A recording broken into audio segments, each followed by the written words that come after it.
Hi everyone, Gary here, back with another Challenge Wednesdays with you this afternoon. Again, I'm not strictly live because I'm recording this, but you can chat with me in the comments below if you want. Okay, so as with my other weeks, I'm going to do a few challenges with you that you can test out on your family at home, and they come from this book here, which is 101 Bets You Will Always Win. Once again, we don't endorse betting at Youth for Christ.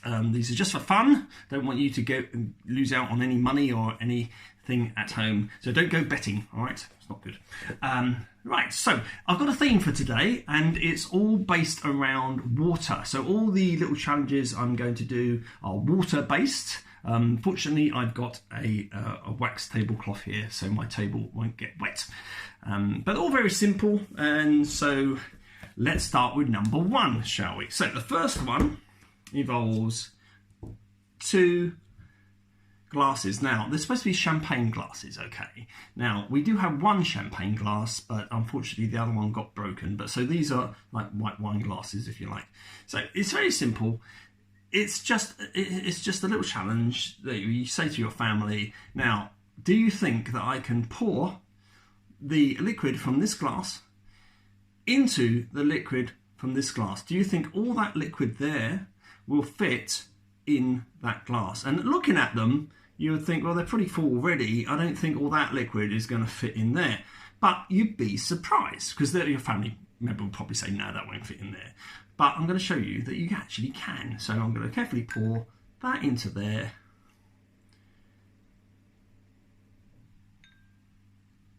There you go. And all that liquid fitted into that glass. And it's all to do just with the shape of the glasses, because the glasses are thinner at the bottom and fatter at the top. And so obviously it's going to look, the liquid is going to take up more space at the bottom because it's thinner. So there you go. That's just very simple. You can do that at home. It's just something that looks quite impressive. I'm going to try and put this down without spilling it. That's the first little one. Try that. Okay, good. Right. The next one, you'll need another glass, not a wine glass this time or champagne glass, but an ordinary glass. And it does have to be a glass, right? Because you've got to see through it. And you'll need a paper napkin. I've got a nice kind of gold one. It's either gold or kind of bogey green. I tend to think of it as gold. It's more sophisticated. So what you're going to do is you're going to rumple up your napkin and you're going to put it in your glass like that, okay? Now the idea is it's tucked in there, so when you turn the glass upside down, it doesn't fall out, okay?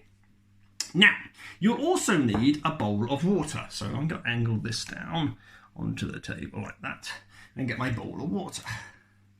There you are. Right.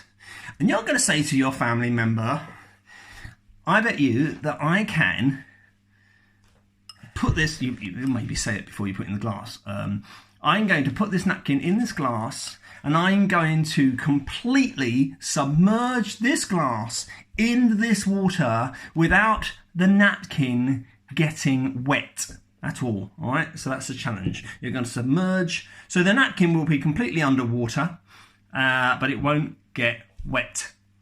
And your family member will say, that's ridiculous. How can you do that? I'm just going to angle that up there and like that. Okay. Still see it? Good. Right. And this is what you do. It's very simple. All you do, you get your glass, and instead of having it that way up and putting it up like that or sideways like that, you just turn the glass completely upside down and put the glass into the water. And so it goes completely underneath like that. Now, if I see if I can do this, get that right down there and angle that way. As you can see, well, it's not so completely submerged because my bowl isn't big enough, unfortunately. But you can see under there that it's underwater there. But because the air is trapped inside the glass, that napkin is completely and utterly dry. Now you could get a bigger bowl on it, the glass could go completely under the water. All right, and then so that's it. That's how you do it. And you can lift it out like that. And as you can see, hang on, let's just make sure this. Ooh, let's move that out of the way. This is still completely dry. Completely and utterly dry for you to blow your nose on or wipe your face or whatever part of your body you want to wipe. Okay, so there you go. That's the second little one. Good. See, they're very simple. We're whizzing through these because I want to say something on the subject of water for your education and enlightenment later on. Right, so I'm going to keep this bowl of water, all right, and for the next one, I want to use some pepper, right? And I've forgotten something. Hang on.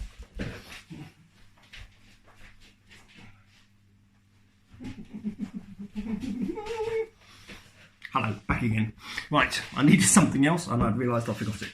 Right, so what I'm going to do with this is quite cool. I haven't actually tested this out before. I haven't done it, all right? So hopefully this will work and it won't all go wrong. I'm going to angle this down here again. Right, so you've got your bowl of water, okay? And you've got your pepper. And all you're going to do is you're going to sprinkle your pepper. Make sure it's ground pepper and not peppercorns because they won't work. It's got to be ground pepper. You sprinkle your pepper on the water. Like that.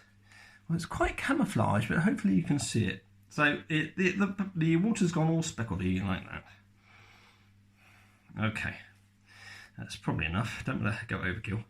Right, so your pepper's sprinkled on the water, and you say to your family member, the challenge is for you to somehow get all this floating pepper to move to the side of the bowl so that the middle is clear.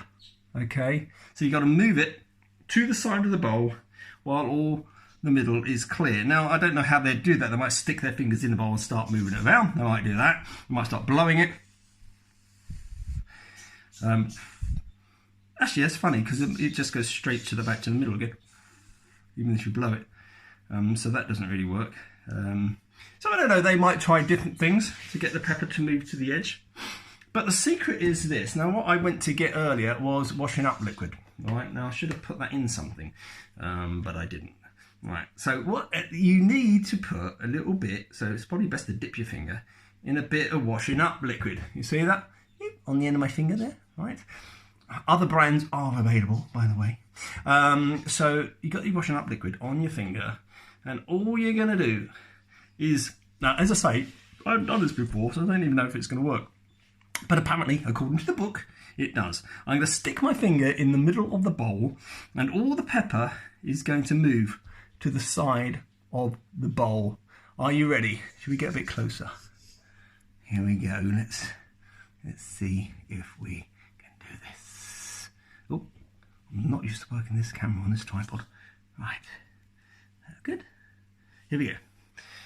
The excitement is building. If you like, you can do a drum roll for me. Okay. Drum roll. Here we go. Ready?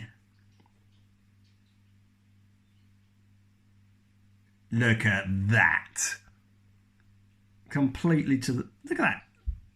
Nothing in the middle. Completely at the size of the bowl. It's like magic. Of course, it's not magic. It's science. Now, I'll explain what went on here. So, like last week, I did the thing where I floated the paperclip on the water, and I talked about the tension at the top of the water. So the molecules, to get all sciencey, on the top of the water are quite tightly bonded together. You think of it like the skin of a balloon, if you like. So a balloon. So you've got air in the middle, and then you've got the balloon around the outside. So they're like the molecules of the water. When you the washing up liquid on the top of my finger breaks the bonds in the molecules of the water when I stick it in, which is a bit like sticking a pin in the balloon, and everything just, well, you know what happens when you stick a pin in a balloon, the bonds break and everything just falls apart and explodes. And so the same happens with the molecule bonds on the top of this water. They all break, poof, and it just goes to the side, or the pepper just like explodes outwards. So that's what's happening there. That is quite cool. I like that. Now, fortunately, I've got this, and so I can wipe my hands on there. Right, so that's little challenge number 3. That's quite interesting, isn't it? Okay, good. Hi, I'm back. Right, what's next? Number 4. Oh, yes. Okay, so for this, you will need that glass again that you used earlier. And I remember doing this at school, and I thought this was quite cool. So how should we do this? Well, this is very easy. All we need is the water maybe used earlier with the champagne or wine glasses, and pour it in. Now the idea is, great, I need more water. I'm going to use some peppery water.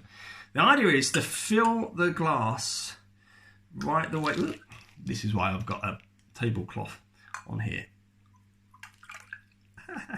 All right. Good. Right, you've got to fill the glass right the way up to the top with water. All right, now I'm just going to clear up my mess because I've made a mess on the table. Ideally, have some spare water in a jug for this. All right, otherwise it's going to be a bit messy. Never mind. Right. Okay, so you've got your glass full of water. Let's put that over there. Angle this down. Okay, glass full of water, okay? Now, you say to your family member for this fourth challenge, you say, I bet I can turn that glass of water completely upside down without putting my hand on the top and the water to stay in the glass. Hopefully this will work and it won't go everywhere. I'm a bit scared. I'm just going to fill this up a little bit more, just because the idea is to have the water right the way up to the rim of the glass. That is so messy, Mr. Watson. Okay, we've got that. Yeah, so you're going to say, I'm going to turn this upside down and the water's going to stay in the glass. I'm not going to have my hand on the top of it at all. Now, you might have done this before. Like I say, I did this at school, in primary school. I thought it was pretty cool. You need a bit of card, all right? A bit of card. Now, this card's quite thin. It's a bit too thin, really, but hopefully it will work. And the idea is to slide that bit of card across that top of the glass, like that, okay? So it sits on there. Now, I'll angle this up. Like I say, hopefully this will work and won't go everywhere. Because what I'm going to do is, I'm going to do that. I am going to put my hand on top of the glass to start with, but then I'm going to take it away. Okay, so I've got the paper and I've got the glass, and I'm going to take my hand away. And a completely full glass of water, the water stays in the glass without anything on the bottom. Now what's going on here is, this is sciencey as well, you've got the molecules in the water, right, they're there, but they are not having as much pressure on that bit of card as the air molecules underneath. There's more pressure here actually, because I've cut the pressure. There's no air in there. It's a kind of like a vacuum, if you like. I've sealed it.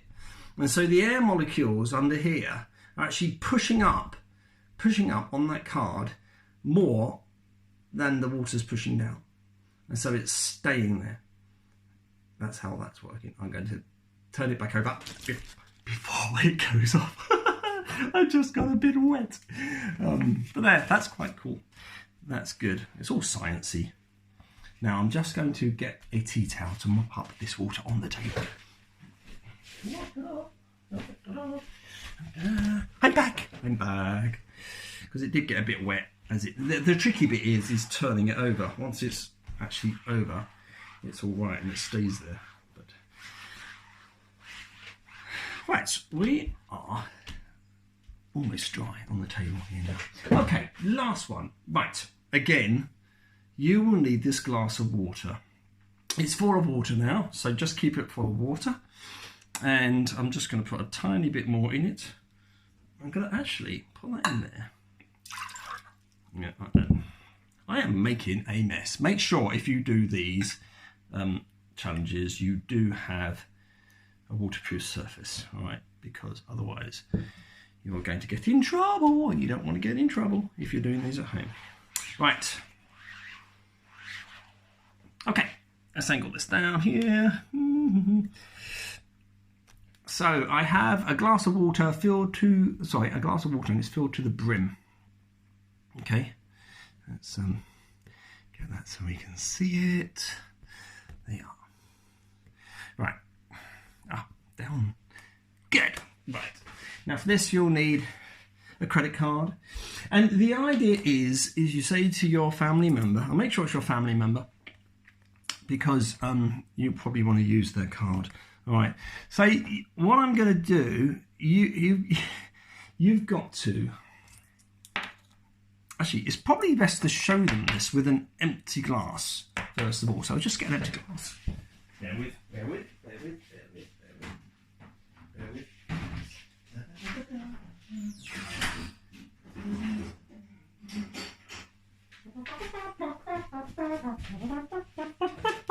Empty glass, right?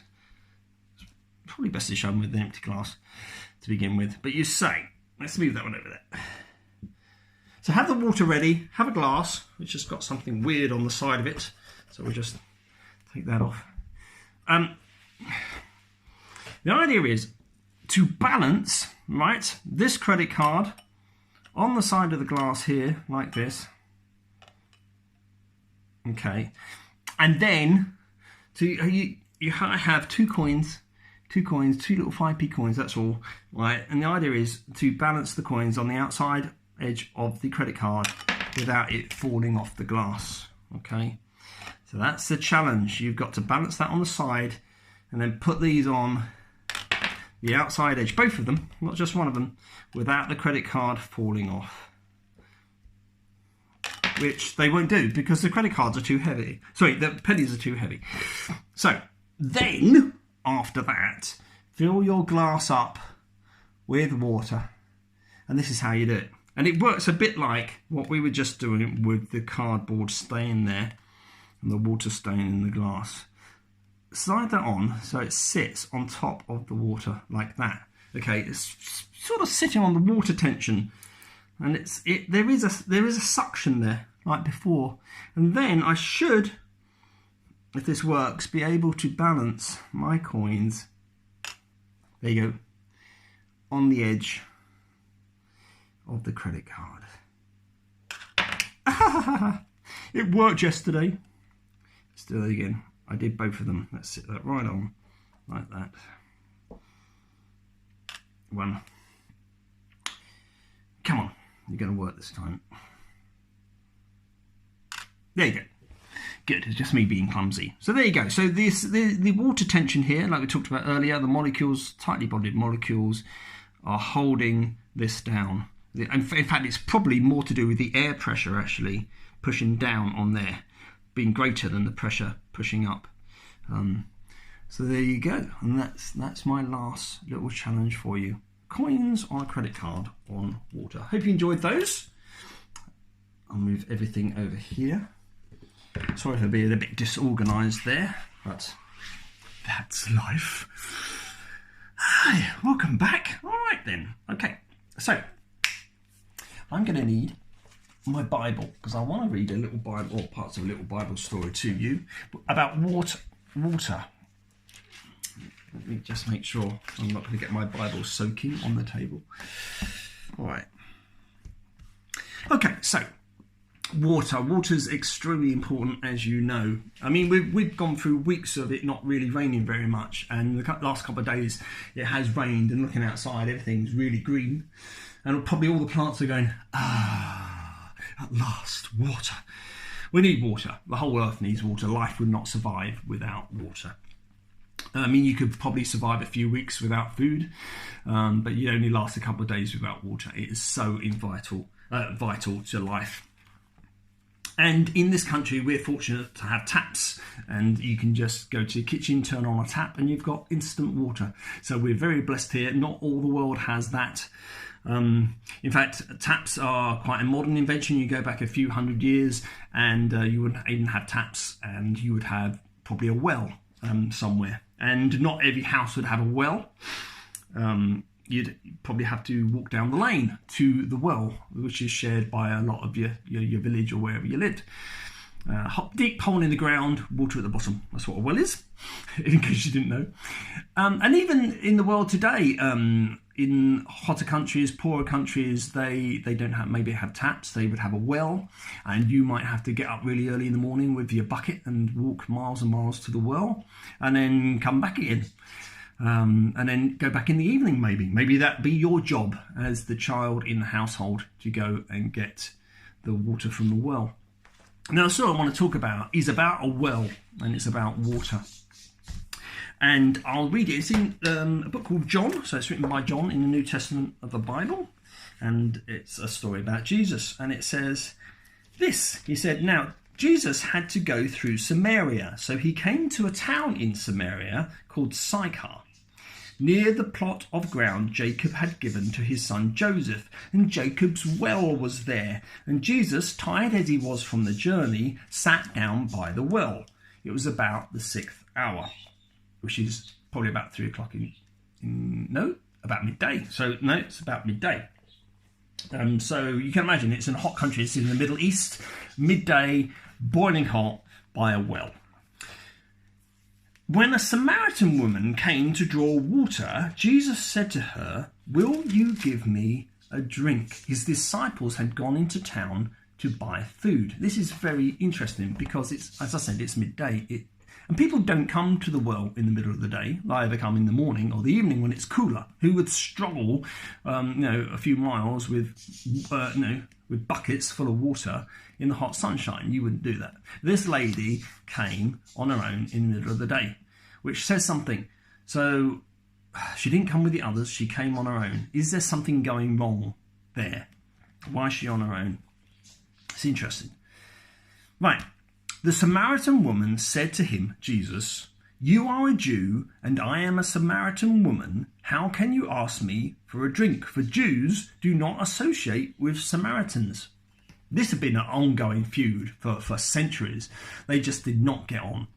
Jews and Samaritans, they hated one another.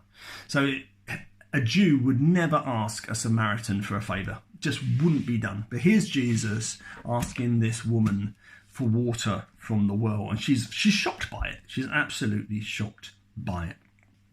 Okay, so Jesus answered her, "If you knew the gift of God and who it is that asks you for a drink, you would have asked him, and he would have given you living water." Living water. Now, Jesus is the Son of God, right? And he knew this woman. And he is using this conversation about water as a way into helping her out with her problems. She doesn't know this yet.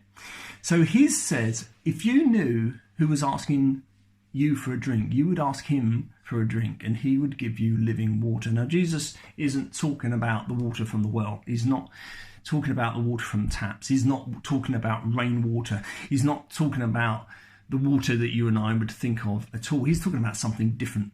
But he calls it living water. We all have things that we're thirsty for. Not thirsty as in, oh, I really want to drink, but we thirst in other ways. Especially maybe during this time of lockdown. Maybe you've got thirst, you've got longings, you've got desires, you've got things that can't be fulfilled at the moment in your life. You're stuck in your house, you can't hardly go out at all, you can't see friends, you can't see family. There's longings there, there's thirst there. Maybe you're longing for friendship, maybe you're longing for understanding, adventure, excitement, freedom, peace, forgiveness. The list goes on. How do we quench these thirsts?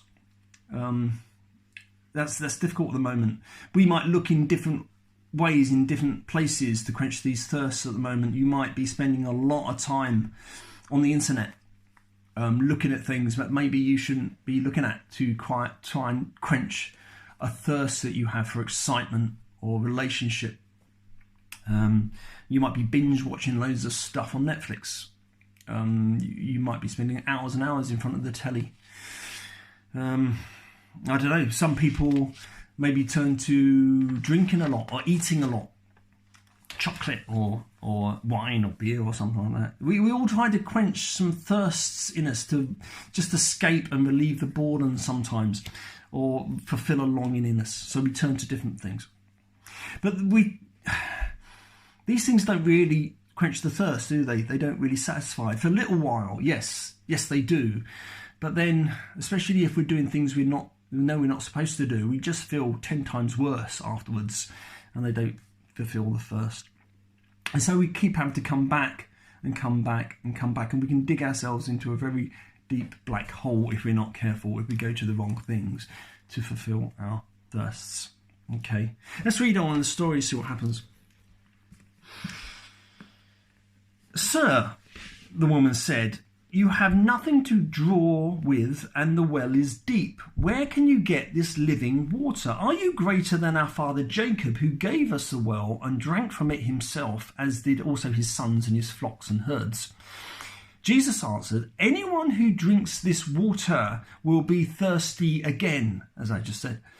But whoever drinks the water I give him will never thirst. Indeed, the water I give him will become in him a spring of water welling up to eternal life. That's a crazy claim. I'll come back to that.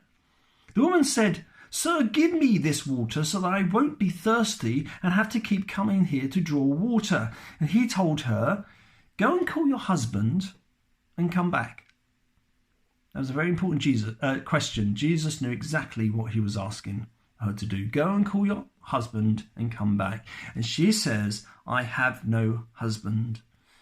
And then Jesus says to her, you are right when you say you have no husband. The fact is you have had 5 husbands, and the man you are now living with is not your husband. What you have just said is quite true. Jesus knows her issues.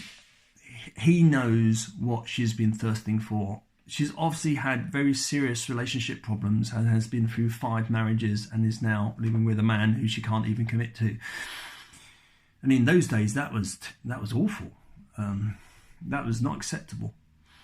And so no wonder she was drawing water on her own. She was probably avoided by people. She probably had longing for friendship, longing for a relationship that she just couldn't have. She had a great thirst.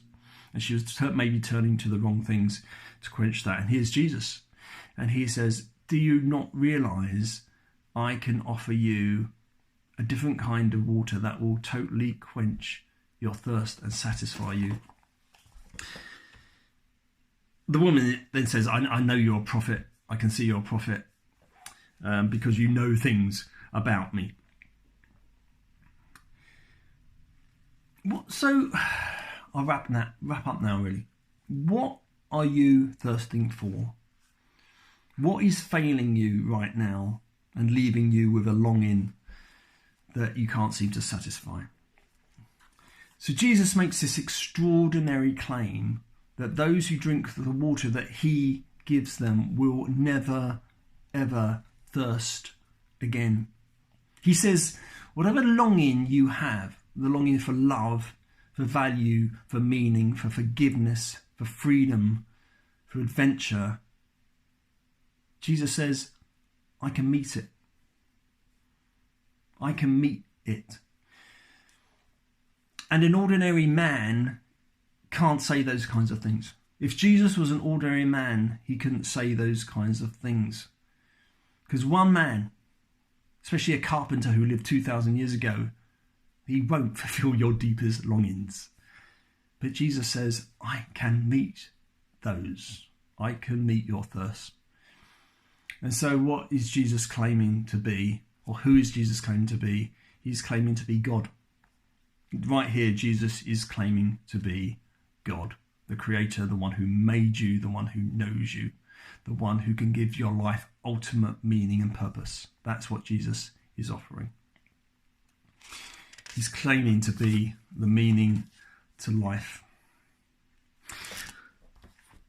So, living water. Do you need some living water in your life? Do you need your thirst satisfied? Your thirst for meaning satisfied? Your thirst for love and longing? All those things you feel you're missing out on? Because Jesus can meet them. He can. He has for me. And he continues to do so every day, and he has for billions of people around the world, and he can do it for you. So I'm going to leave you with that.